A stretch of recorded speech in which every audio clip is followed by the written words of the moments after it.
नमस्कार, हमारे साथ हैं एक कैंडिडेट साजिश जो आज इस एमपीपीएससी 2023 महाकुंभ के अंतिम चरण में आए हुए थे और इनसे हम बात करेंगे और पूरी प्रोसेस जानेंगे कि क्या डॉक्यूमेंट्स चाहिए, क्या अंदर जाने की प्रोसेस रहती है, किसका बोर्ड रहता है, किस प्रकार के क्वेश्चन हुए और किस प्रकार के आयोग द्वारा मतलब चेंजेस देखने को मिलेंगे, सभी प्रकार की बात करेंगे। तो सर, सबसे पहले आपका हम अपने चैनल में स्वागत करते हैं।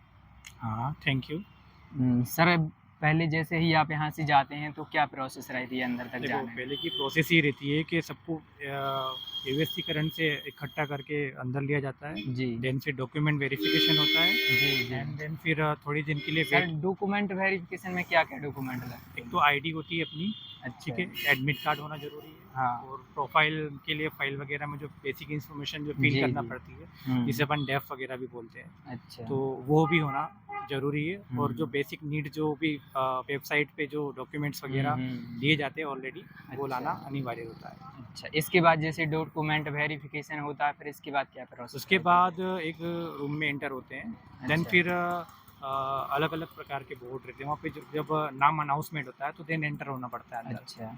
तो नाम जैसे ही अनाउंसमेंट होता है, उसके जस्ट कितने मिनट बाद आपको अंदर बुलाया जाता है या वेट करने के लिए बोला जाता है, किस प्रकार? ये अकॉर्डिंग टू मतलब ऐसा है कि जैसे नाम अनाउंसमेंट होता है, एक हुँ। पर्सन जाता है, जैसे हुँ। फर्स्ट पर्सन का एंट्री हुआ अंदर, हाँ। देन उसका कंप्लीट हुआ, देन हुँ। सेकंड नाम फिर अनाउंसमेंट होता है। तो अच्छा। प्रोसेस चलती रहती है। तो वो प्रोसेस रहती है अपने आप को खुद मैनेज करना वहाँ पे, तो जो एक घबराहट टाइप की होती है उसको कैसे? थोड़ा बहुत तो रहता है पर ऐसा इतना भी नर्वसनेस नहीं होती है।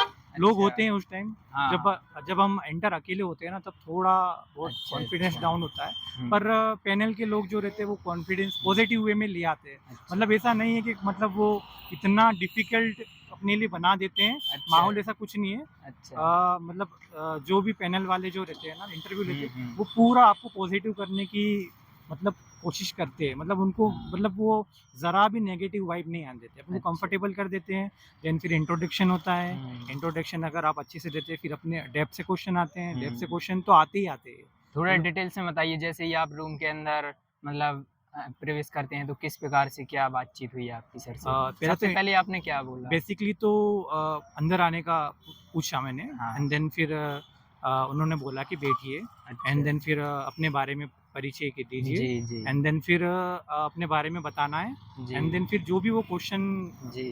पूछते हैं हुँ। उसका आराम से और सकारात्मक तरीके से आंसर देना है। जब जैसे कोई भी क्वेश्चन सर द्वारा पूछा गया आप पे मतलब उसका आंसर नहीं है आपके पास, तो आप क्या डायरेक्ट तो लेंगे? थोड़ा बहुत सोचिए, अगर आता है तो हाँ। सोचना उचित मैं मानता हूँ। हाँ। और अगर नहीं आता है तो देन आप सॉरी बोल सकते हैं। हुँ।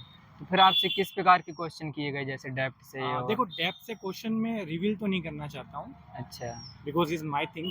हाँ, पर हाँ। मैं टॉपिक्स बता सकता हूँ। हाँ, हाँ, डेप्थ से जो टॉपिक्स। पर्सनैलिटी वाइज़ क्वेश्चन आते हैं, जैसे हुँ। आप जिस फील्ड में ग्रेजुएशन कर रहे हैं, उस हुँ। सब्जेक्ट को लेके क्वेश्चन बन सकता है। हुँ, हुँ। देन आप करंट इश्यू जो चल रहे हैं इंडिया में, हुँ। इंडियन रिलेशन के डिबेट, अच्छा, हाँ, हाँ। पॉलिटी, हिस्ट्री एंड जो भी मध्य प्रदेश में भी रिगार्डिंग चल रहा है, हुँ। करंट इश्यू, उसके उसके ऊपर क्वेश्चन आ सकते हैं। हुँ। मुझसे पूछा भी गए हैं क्वेश्चन बहुत अच्छा। से। और डेप्थ से क्वेश्चन ज़्यादातर आते हैं क्योंकि सर। आप क्या हो हुँ। वो आपसे ही पूछते हैं। तो इसलिए इतना आप कर लीजिए कि आपके बारे में अच्छे से जान लो आप। जो आप अच्छा। देश में फ़ील करके जाते हैं ना, उससे ही क्वेश्चन बनता है। हॉबी से कोई किस प्रकार क्वेश्चन किया गया? हॉबी से मेरा क्रिकेट था, स्पोर्ट्स से रिलेटेड ही अच्छा। क्वेश्चन किए मुझे बहुत से। तो किस अभी प्रकार टेस्ट से? सीरीज़ चल रही है, उसके अच्छा। अकॉर्डिंग क्वेश्चन आए हैं। 1 आध 2 क्वेश्चन बता दीजिए। मैं वो क्वेश्चन बताऊँगा ना तो ऐसा रहता है, इंटरव्यू बहुत डिफरेंट रहता है मेंस से। ठीक है, हाँ। अभी जब मैंने क्वेश्चन रिवील करे ना, हुँ। प्रॉब्लम क्या हो जाएगी, जो बच्चे हैं ना वो हुँ। क्वेश्चन पे ध्यान देंगे। हुँ, पर हुँ। हर पर्सन का जो क्वेश्चन फॉर्मेट रहता है ना वो अलग रहता है। हुँ। अभी जैसे कि मैंने हिस्ट्री से बीए किया है, हाँ। तो स्वाभाविक बात है कि हिस्ट्री से क्वेश्चन आएगा मुझसे। अच्छा। हिस्ट्री के बारे में ही पूछेंगे। हुँ। अब किसी और ने हिस्ट्री में नहीं किया हो, तो हाँ। वो भी फिर हिस्ट्री में तो इंक्लूड मतलब हो जो जाएगा। बच्चे हिस्ट्री से जिसने किया हो उसके लिए तो थोड़ा हो हाँ, सकता उसके है। लिए तो हेल्पफुल हो सकता है। हिस्ट्री से किस प्रकार से आपसे क्वेश्चन किए हिस्ट्री गए? से मुझे मुगल काल के बारे में पूछा अच्छा। और कुछ और महान राजा थे उनके बारे में पूछा, किस मगध प्रकार का एम्पायर के मतलब पूछा किस एंड प्रकार के क्वेश्चन 1 आध 2 आपको आते हो? थोड़ा पॉलिटिकल वाइज़ भी पूछे थे मुझसे क्वेश्चन अच्छा। एंड देन करंट अभी जो इश्यू अभी आप सब जानते हो पहलगाम में जो हुआ हाँ, इंसिडेंट, हाँ। उसके बारे में ऑपरेशन करंट। सिंदूर के बारे हाँ, में हाँ। बात। एंड देन अभी जो अपने भारत में जो यूथ जो बढ़ रही है, हुँ। आप देख रहे हो सोशल मीडिया पे कैसा चल रहा है हाँ। इनफैक्ट पूरे नेगेटिव वे में जा रहे हैं। उसमें मेरी राय पूछी थी एंड देन थोड़े बहुत स्मॉल क्वेश्चन थे। और इसके बाद आपका मेंस में क्या स्कोर रहा? मेंस का स्कोर तो मैं रिवील नहीं कर पाता हूँ, पर मेंस का मैं आपको पूरा रणनीति बता सकता हूँ हाँ कि बता कैसे दीजिए। अगर आपको करना है। देखो बेसिकली 6 यूनिट रहती है मेंस में, जी। ठीक है।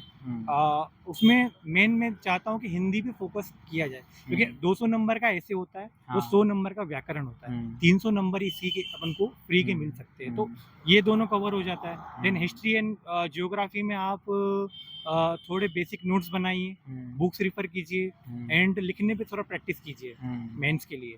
एंड प्रीलिम्स में 10 यूनिट्स रहती है, ठीक है।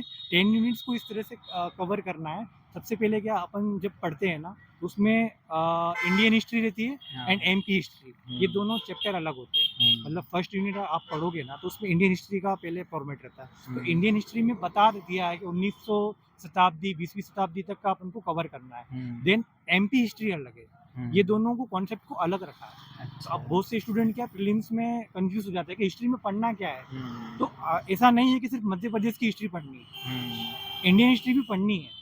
पर मेरा ये मानना है कि सबसे पहले ऑल्ड पेपर उठाइए, ठीक है। ऑल्ड पेपर में 10 यूनिट्स के आप टॉपिक देखिए। अब टॉपिक में से कौन से क्वेश्चन आते ही आते हैं, जैसे एक्ट हो गया, पॉलिटी में से एक्ट हो गया, अनुच्छेद हो गया, ये पूछते ही पूछते हैं। तो जो पहले पूछ रहा है उसको कवर कीजिए। और मतलब प्रीवियस ईयर क्वेश्चन की भी पूजा करना वो अनिवार्य तो है। टेस्ट सीरीज आपको ज्वाइन करना ही पड़ेगी। देन अच्छा। टाइम का फॉर्मेट आपको आ रहा है या नहीं आ रहा है, आप टॉपिक कवर कर रहे हो तो आप कितना टाइम ले रहे हो, आपको याद भी है या नहीं याद है, मतलब बहुत सारी सिचुएशन क्रिएट होती है। और मैं तो यही चाहता हूँ कि सब अच्छा करे। प्रीलिम्स का अगर फॉर्मेट अगर आप समझ जाओगे ना, तो आप प्रीलिम्स हर बार निकाल सकते हो, तो उसका फॉर्मेट समझना बहुत जरूरी है। बस फॉर्मेट एक बार फॉर्मेट mind में आ और जाए। अपनी प्लानिंग होना चाहिए। मतलब मेरी 7 वीक की प्लानिंग थी, तो मुझे 7 वीक में प्रिपेयर था कि मुझे क्या करना है प्रीलिम्स के लिए। आप इजी समझते हो टॉपिक के, हाँ टॉपिक इजी है, पर क्वेश्चन जो डिफरेंट आते हैं ना, अपन सिलेबस में घुसते हैं। अच्छा। अब जैसे कि जियोग्राफी के भी 2 फॉर्मेट है, एक इंडियन जियोग्राफी है एंड एमपी जियोग्राफी है। हाँ, अब इंडियन जियोग्राफी में आपको क्या पढ़ना है वो अलग से दे रखा है, और एमपी जियोग्राफी में क्या पढ़ना है सिलेबस में वो अलग से दे रखा है। आप देखोगे। और साइंस में थोड़ा बेसिक तो लूसेंट जीके पढ़ लीजिए। साइंस के कवर क्वेश्चन काफ़ी हेल्पफुल होता है। एंड देन मेंस के लिए तो मैं बोल रहा हूँ आपको लिखना अच्छा आना चाहिए। देखो अदरवाइज जैसे अपन किसी राजा के बारे में पढ़ते हैं, अच्छा।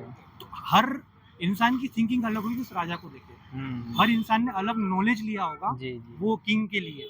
तो अपना नॉलेज डेढ़ पेज में प्रेजेंट करना, तो वो अपनी एक खुद की खूबी हो सकती है, और वो लिखने से आता है कि आप कितने फैक्ट वाइज लिखते हो। तो और आप मतलब किस प्रकार लिखते थे? हाँ, तो मैं बोल रहा हूँ प्लानिंग बहुत जरूरी है।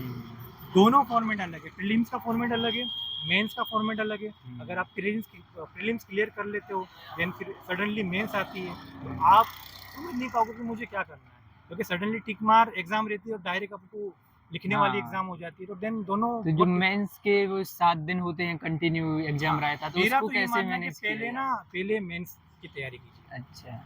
नहीं वो एक मतलब कंटिन्यूटी रहती है पेपर में, एग्जाम मेंस की डायरेक्टली चलती ना, एक भी दिन का गैप नहीं रहता तो उसमें कैसे रिवीजन करना है, किस प्रकार से मतलब देखो रिवाइज उसके लिए शॉर्ट नोट्स भी बनाना क्या जरूरी है? खुद के अगर नोट्स बने हुए रहेंगे ना, तो आपको रिवाइज करने में कोई प्रॉब्लम नहीं है। अच्छा। क्योंकि उसमें प्लस पॉइंट ये रहेगा कि आपके खुद के द्वारा बनाए गए होंगे, आपका नॉलेज भी डिस्क्राइब होगा उससे, और देन आपको क्लियरिटी आ जाएगी कौन सी चीज़ मैंने कहाँ मेंशन की है। और अगर आप दूसरों के नोट्स रिफर करते हैं वो भी अच्छी बात है, आपको आइडिया मिल जाएगा कि नोट्स कैसे बनाने हैं। दूसरों के भी नोट्स रिफर कीजिए, खुद के भी बनाइए। आप डिसाइड कीजिए कि आपको क्या करना है एग्जामिनेशन के लिए, क्योंकि सबकी प्लानिंग अलग होती है। किसी को दिन में पढ़ने में मज़ा आता है, किसी को शाम में पढ़ने में मज़ा आता है। तो मतलब इतना डिफिकल्ट नहीं है। मैं एक ही चीज़ बोलना चाह रहा हूँ, डिसिप्लिन बहुत जरूरी है। अच्छा। आप ना मोटिवेशन के चक्कर में मत पड़िए जी। आप रील्स में देख रहे हो, मोटिवेशन ले रहे हो, लेकिन वो कोई मैटर ही नहीं करता है। नहीं। सबसे क्वालिटी ये है कि डिसिप्लिन है। 6 घंटे का टाइम लो, रिलैक्स हो जाओ, कोई ज़्यादा सोचने की जरूरत नहीं। आपको 6 घंटे डिसिप्लिन के साथ नॉलेज गेन करना है। मैं पढ़ाई का नहीं बोल रहा हूँ, नॉलेज लेना है।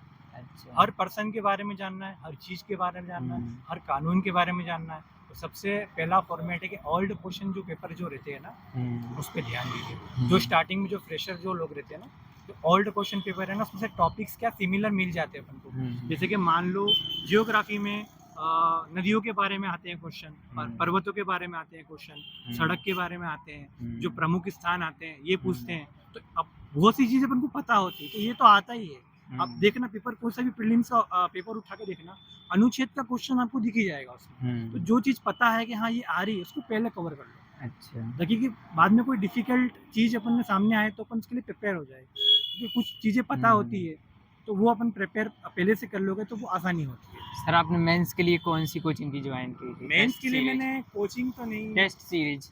मेरे हिसाब से विनर्स के जो नोट्स थे ना बहुत हेल्पफुल थे, अच्छा, एंड कौटिल्य एकेडमी के भी बहुत अच्छे नोट्स थे। एंड देन मतलब आपने टेस्ट सीरीज किस किस कोचिंग में दी है? मैंने प्रीलिम्स की विनर्स की दी थी अच्छा, और मेंस के लिए? ऑनलाइन।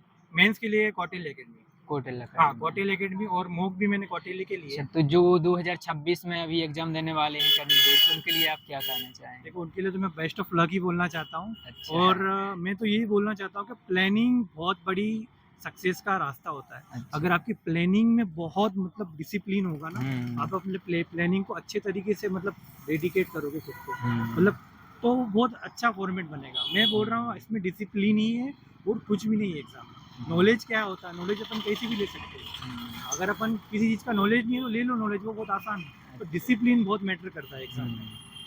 चलिए सर, आपसे बात करके बहुत अच्छा लगा। Thank जो you. आपने समय लगाया उसके लिए धन्यवाद। Thank you. वैसे आपका चैनल का नाम क्या है? Interview creator.